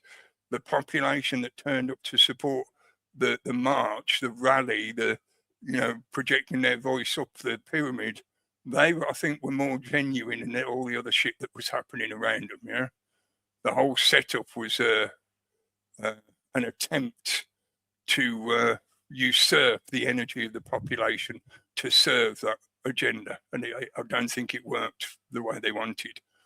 I think a lot more people are starting to see through that Zionist agenda, especially in the younger generation. Now they have far more tech savvy than us old fuckers, us boomers, etc. They've got access to information thanks to the internet, which means they can see this shit more readily than we can. Unless you're somebody like me who's, been looking at this kind of information for a long time, which means I'm fairly well versed in a lot of it and how the propaganda works, etc. But the younger generation are And the getting value of books. yes, definitely, yeah. Because they But the cannot younger read with generation, you. but they're getting a very rapid education in all this shit, And I'm not trying to suggest that that means that they're immune to it or whatever, not at all. You know, they're being misdirected in other ways that serve the purpose of the system. But at least in this respect, they're more likely to see the Zionist agenda for what it is, you know. But the leadership result, I think, is interrelated into the staging of those marches, both of them, because I don't find it a coincidence that they've deliberately dragged out the situation with this leadership contest to the point that we're now where we are now. Yeah, they're now talking about it could be the end of the month before they actually force Starmer to go through a vote, and the other candidates get their chance to run and whatever. So again, we're going to be knocking on middle of the summer before we see any result of this. So meanwhile, all the other agenda shit that's taking place in the background, like the installation of things like the Oracle systems and Palantir has now been given a whole load of NHS data, which means they know even more about the British population, probably even than the government does, because obviously they'll apply AI systems to data mine all that information. All of that shit's still ticking over. We saw the King's speech where he said, you know, you're going to get digital ID. He's saying it, and he's basically reading out what the government are going to do. Obviously, he supports it because he's the Although green. it got rejected, right, the last time, like massively. Exactly. Yeah, They had this to is pull why it I'm all saying back, it. right? Yeah, They're not 'cause even even they're not though- listening. Yeah, No, even he's though not they're listening. saying it, we've got to see how the public reacts and how they try to implement it and stuff like that. They'll probably try to use the Online Safety Act, as we talked about before. You know, they'll claim it's to protect the children, Mhm. but it means the rest of us will be forced to Yeah, have an or get ID. a job if you do a job. Yeah. So we'll have to prove our age, which is the initiation of that digital ID system. We cannot have illegal, DoorDash people, right? Yeah. Yeah, supposedly. Yeah. Yeah. Yeah. Because digital ID obviously works for people who throw away their identification and then disappear into the population. Yeah, of course it works, mate. And Yeah, steal other people's ID. Yeah. Oh man, the stupidness of some of this shit. And they think that Oh, most well. of the population are dumb enough to buy this bullshit. That's it, right? They're not the smartest tools in chat either, right? So I think I did those mention it earlier. bureaucrats. Andy Burnham and West Streeting are both stated now up front that if they get in, they're going to try and get us back into the EU. And I'm sure that if they begin that process, the EU is going to be very happy to welcome us back in. Because they've been after that for, all along. There's always been backdoors, right? But yeah. Mm-hmm. But I also speculate on whether that is because they know we're going to be at war with Russia soon. And if we end up at war with Russia, then one way or another, we're going to need to be working with the EU countries, which means, they might as well tie us into the EU system because it's the European super state, isn't it? And that's the only way we're going to have any chance of buffering against Russia, even though I don't think there's much hope in the long run in that sense. But that's the way they'll try and play it out. Yeah. I heard a bit about the German weapons manufacturers. They are booming. They're like doubling and going all into drones and working together with Israel and it's Ukraine. Been similar here as well. Yeah. Yeah. So they're again, ramping up. While massively. a lot of the population is being distracted by the arguments between Starmer and whatever, the enabling and funding of new military tech being built in the UK is going ahead. Yeah, like EU we is mentioned putting out massive funds for that as well. So that might play into it. Like, they might want to have some of that money, billions, because the EU army is coming for sure. Yeah, definitely. We European are already army. In it. The blue helmets is UN is going to be EU. Yeah, our military forces are so dilapidated now. We can't field a competent military force on our own. We have to do it with European forces combined. Yeah? And that's been done deliberately for the past at least couple of decades. I'll mention Angela Rayner just because she said she will go in the running, but I don't think she's got a hope at all because people don't trust her anymore. And still, Starmer as well said he'll run, but I still put my speculation. Run away. He'll run away. He's on Millibot. Yeah, and I make note of the fact that he's been totally quiet for the last couple of weeks, well, maybe week plus 10 days, whatever.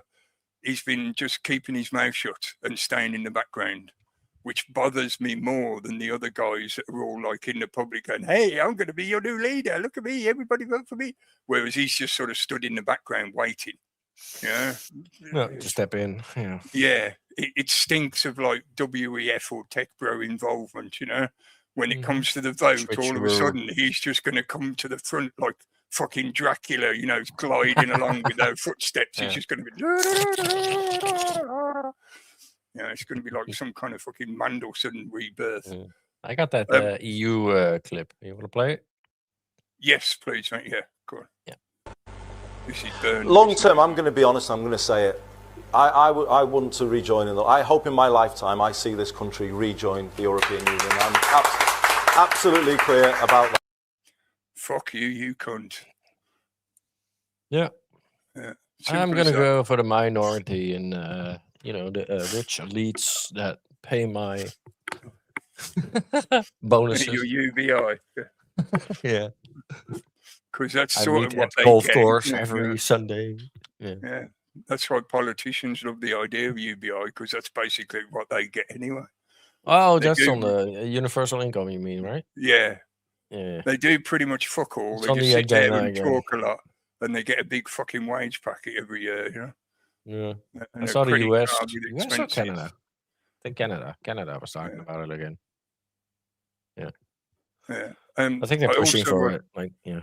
I'll give a shout out to Sonia Poulton as well. I recommend, if you're not subscribed to a channel, go and subscribe to a channel, because she's still one of the few remaining genuine journalists, in my opinion. I know some people will disagree, whatever, but I think she is one of the few remaining genuine journalists. She'll actually do decent research and whatever, yeah. But she did an episode recently, I think it was Wednesday, maybe last Wednesday, where she did an investigation into Wes Streeting. Because I think I mentioned the other week, he's sort of like the new boy and there's not much known about it. Or I thought there wasn't exactly that much about him. It's not like he's been on the scene very long. But unbeknownst to me, I didn't realise this. I didn't know about this. But he's been a protege of Mandelson for fucking years. Ooh. Yeah, going back to his youth, basically.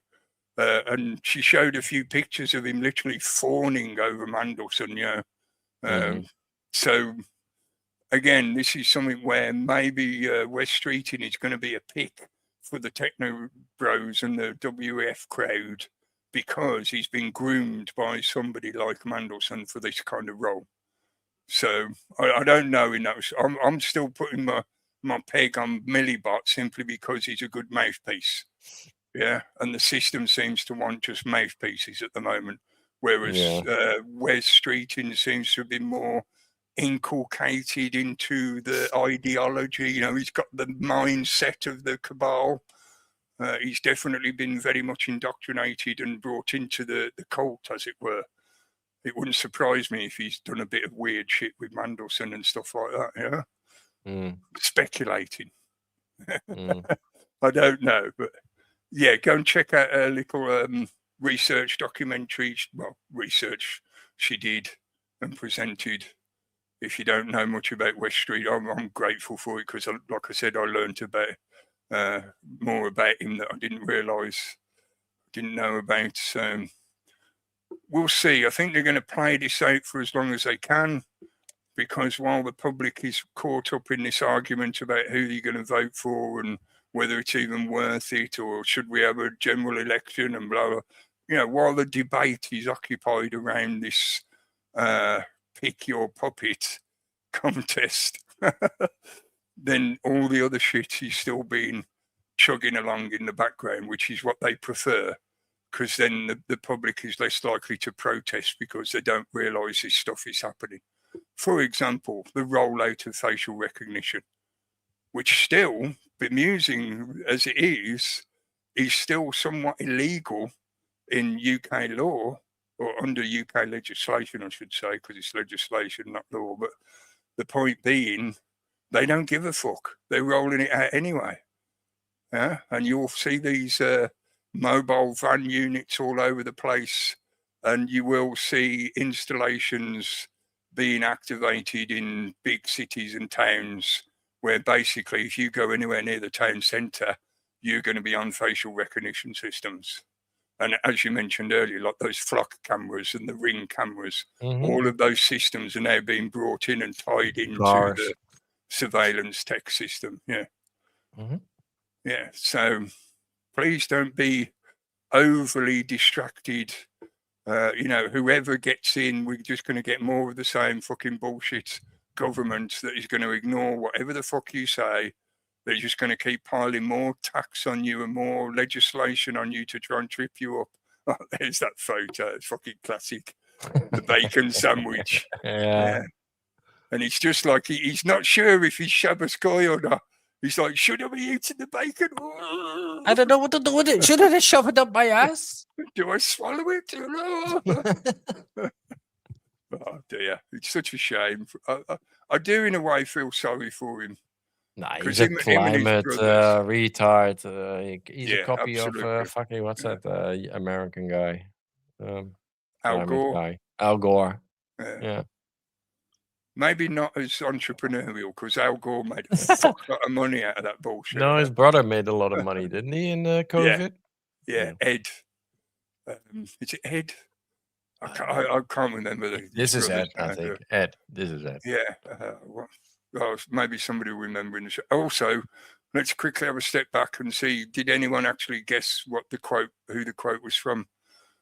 Have a scroll up.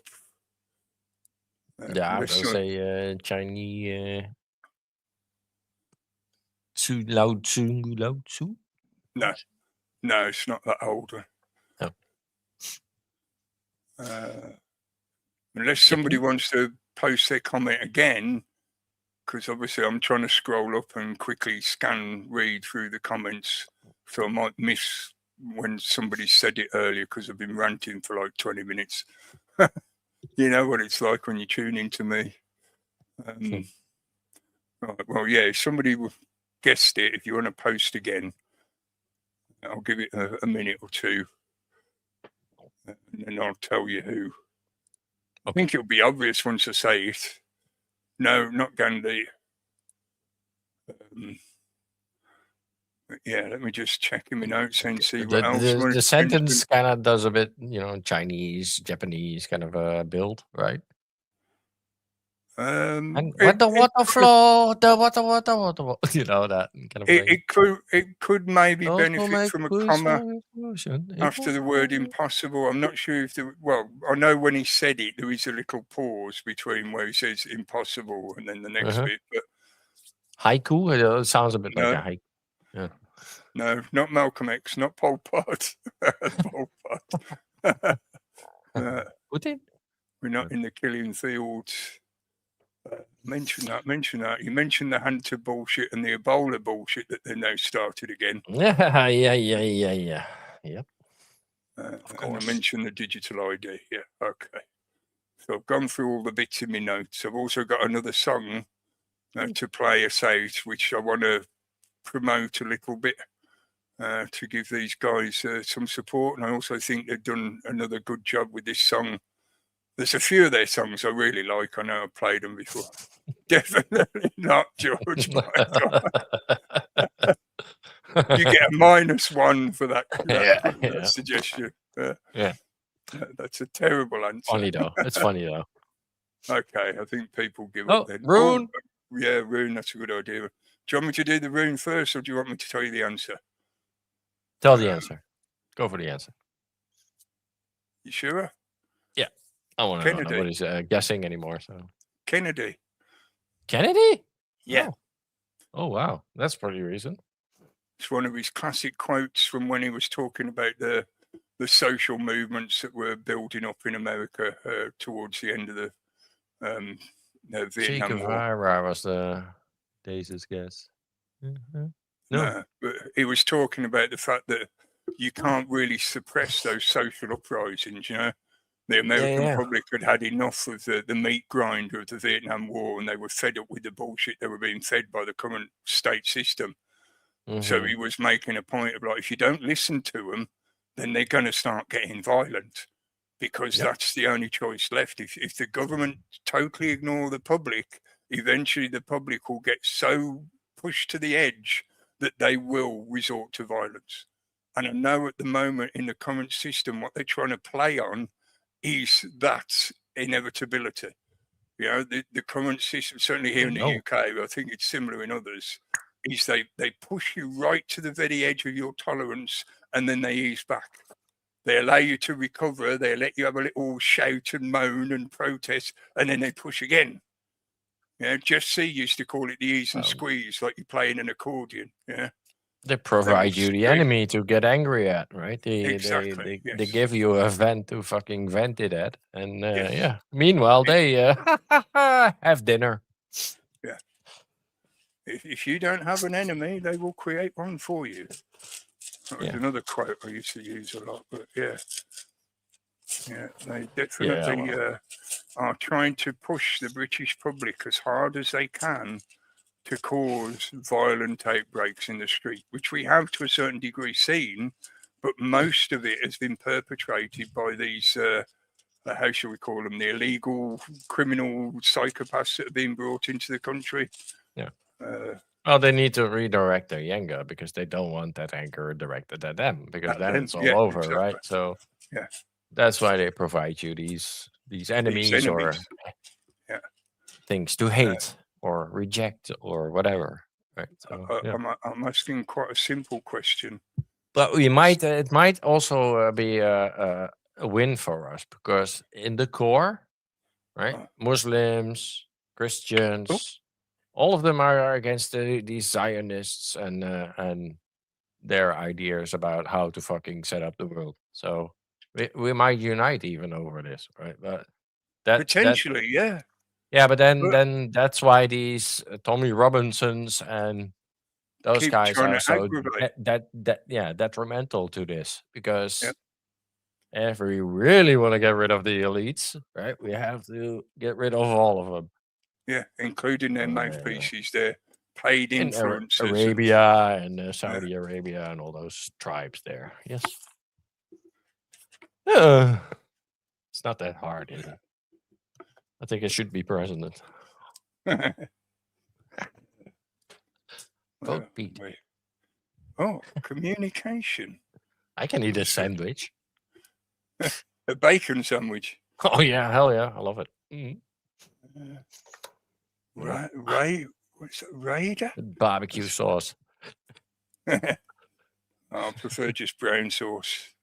Oh yeah, It's just classic British. I get it. No, I'm brown sauce too. Yeah, I get it. Raider, communication, union, reunion, or a journey? Do you want to know the question I asked? No. And I did draw. Sounds scary. I did draw it upright. It wasn't reversed. Are we gonna live in a totalitarian system? Like that? This rune is concerned with communication, the achievement of something that has two sides, two elements, and with the ultimate reunion that comes at the end of the journey. So, like the what do they call it in Back to the Future? The circuit he creates. Eventually, it's got to come back together. Yeah, that's basically what this rune is saying. But I'm not sure how this answers what I was asking. The prayer of intention is proper on almost any occasion and is particularly suitable as a preamble to healing. Again, I don't see how. Okay. Runes in this cycle of this is a rune in the cycle of self-transformation. Inner worth mounts here, and at such time we must remember that we are not intended to rely entirely upon our own power. Okay. Right, I'm going to have to tell you what the question was, because this is a bit confusing to me how this is an answer. I'm not sure how it's answering. But basically, all I asked was, will Millibot win the race for leadership? Oh, And he's giving me these answers like, communication is important for the journey. And it's, okay. And you must not rely entirely upon that's your why own he's not power. talking. That's why he's not talking, because he cannot communicate. He has That's a good point. Yeah. the charisma of a fucking Yeah, he knows that he's awkward, isn't he? pile of Socially shit. awkward. Yeah. Yeah, he's Mr. Bean, but with politics. You can neutralize your refusal to let right action flow through you.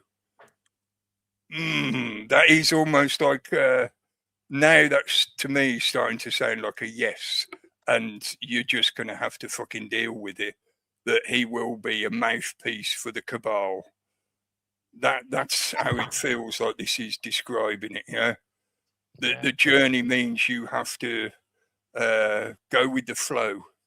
That's why it's saying you can't rely on only your own power, as in your own power of movement, of making your progress along the journey. Instead, at some point, you have to rely on some other source of energy or movement. Yeah. Well, we shall see. I'm glad to say I was wrong about the flags. And I was thinking of talking about the joy of being wrong. I know there's a general attitude in the population at the moment. People don't like to be wrong. So a lot of people don't like to say one way or the other about something because they're worried about being wrong. You have to be on the right side, right? Yeah. You have to, make a but decision now. sometimes I think there is a joy to being wrong, because if you find out that you're wrong, that means you can then make effort to correct your mistake. You can learn new information. You can look at things from a different perspective and reconsider and rediscern what you were getting wrong in the first place. So sometimes there's a hell of a lot to learn from being wrong. So it's not a bad thing. But a lot of people I don't know, I think it's just the way society has been geared towards this arbiters of truth structure, where the truth it's not is being wrong or right. constantly. It's learning, right? You're learning. Exactly. Whereas especially with the younger generations, they're now being indoctrinated into this idea that if you have a question, you just ask the AI and the AI gives you the answer, and the AI is always right. Yeah. So therefore they don't feel a need to make a choice about what is right or wrong. Think about that, because it's important from a moral point of view. Your ability to discern right from wrong is being muddied and confused, and you're being encouraged to give it up to an outside source. That is dangerous as fuck. Yeah, that is how authoritarianism claims power over a population. So we'll see. We'll see whether the runes are right and whether my guess is right or wrong. I hope I'm wrong, because I think he would be fucking awful. But at the same time, so would all the others. There is no good choice from them. There's no choice right now. You don't have general elections, right? No, that's what I was going to say. I'd rather see a general election called. And then again, it's Yeah, it's still going to be rough, but at least the actual choices of the population. Starmer won the last one with 18%. Yeah, but I think it would be different. So I think a lot of people vote reform. But it's just the fact that there would, I think, be a pendulum swing back the other direction now. Now that they've seen how fucking arse crazy the left side of the politics is at the moment. Yeah.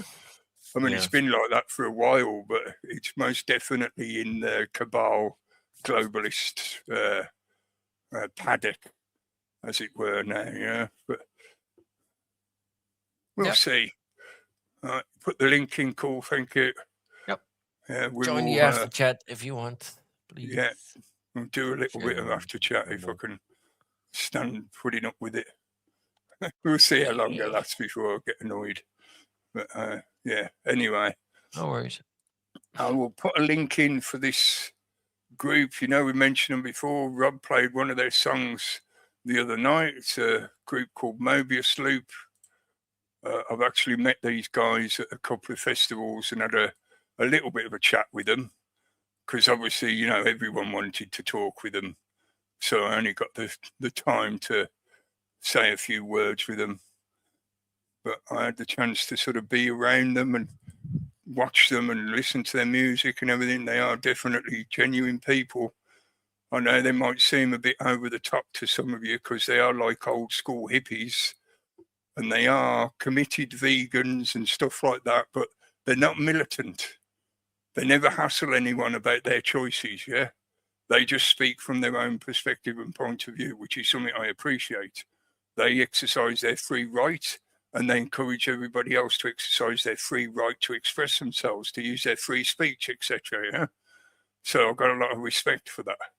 But they put up a song recently that I think was really ticking the buttons again, like they did during COVID. They did a song called Hot Potato, Political Hot Potato, and I played it quite a few times during the COVID shit. Huh? But this one there, they've done, well, you'll listen to it. You'll say, I won't give it away if you haven't already heard it. But if you like it, go and give it a click. If you've got the phone app, you can do the hype thing. They're near enough, I think, #1 on the UK hype charts. So that's why I thought it's worth, you know, I'll play their song and encourage people to go and give them a click if you like it and appreciate it.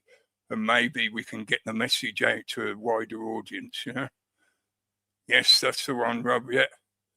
So we'll see you again tomorrow for Rob's, not Dr. Rob, I should say, Health Freedom UK show. With the amazing quiz that, you know, always ends up making you gay because you have to talk about George Michael. And I'm terrible at them. Yeah, I scored fuck all last week. Yeah, I got something like 2 out of 10. Or, yeah, I was crap last week. But yeah, and then we'll be. So yeah, it's good. It's good for your Yeah, like I said, you balance know, out. Good, yeah, there's nothing wrong with being wrong. It's not all depressing stuff that we do, right? So I don't have to over-explain myself again and again. And Steve will be on Thursday night for the mystery show. There's no ladies' night this week because they did last week with the music show that Kitty and Paula did. Thank you for the music. And yeah, we'll see you again Wednesday. So take care, folks. Don't believe all the bullshit. Stock up your cupboards. For fuck's sake, stock up your food supplies and stuff like that because the prices are going to keep going up. Yeah. Energy. See you again soon. Cat cheese, not my king. We'll also proceed with the introduction of digital ID. Who does he think he is? I'm your king. Well, I didn't vote for you.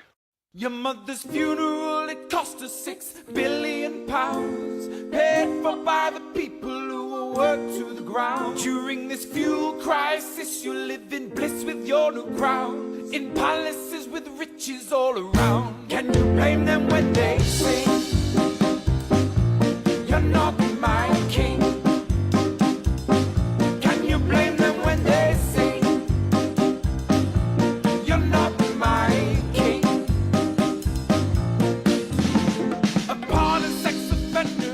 Brother of the king, who stayed at the mansion of a pedophile ring, at the center of global elite sex trafficking. How long is a piece of string?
some respect for people's privacy!